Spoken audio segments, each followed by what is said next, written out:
estate itu harus. Untuk membangun food estate, suatu kejahatan terhadap lingkungan. Dari kejahatan lingkungan yang benar.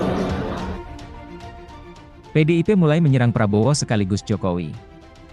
PDIP secara terang-terangan menyebut program food estate atau lumbung pangan yang sedang dikerjakan pemerintahan Presiden Joko Widodo sebagai bagian dari kejahatan lingkungan. Hal ini diungkapkan Hasto ketika dimintai tanggapan soal dugaan aliran dana kejahatan lingkungan sedikitnya 1 triliun rupiah masuk ke partai politik untuk pembiayaan pemilu 2024. Bangun dengan baik itu merupakan bagian dari suatu kejahatan terhadap lingkungan.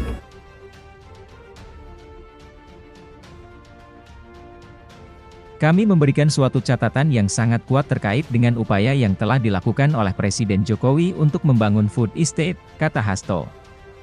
Ia menyampaikan bahwa politik seharusnya merawat kehidupan dan menjaga bumi pertiwi.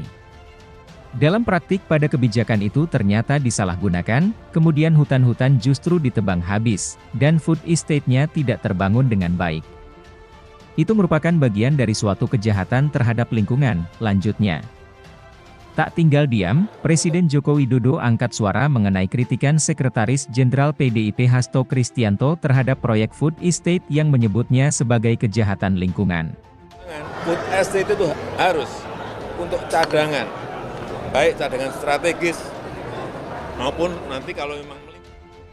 Menurut Jokowi proyek ini penting untuk mengantisipasi krisis pangan.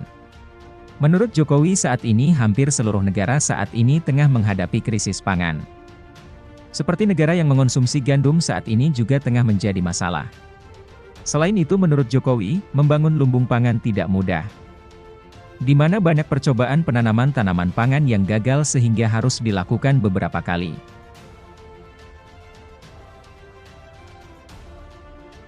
Di sisi lain, bakal calon Presiden Prabowo Subianto merespons sindiran Sekretaris Jenderal PDIP, Hasto Kristianto yang menyebut bahwa proyek food estate di bawah Menteri Pertahanan sebagai kejahatan lingkungan.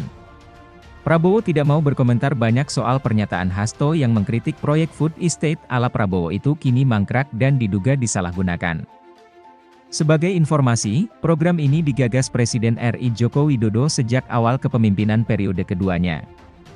Ia menugaskan Kementerian Pertahanan, di bawah kendali Prabowo Subianto, menjadi backup dan fokus mengurusi lahan singkong.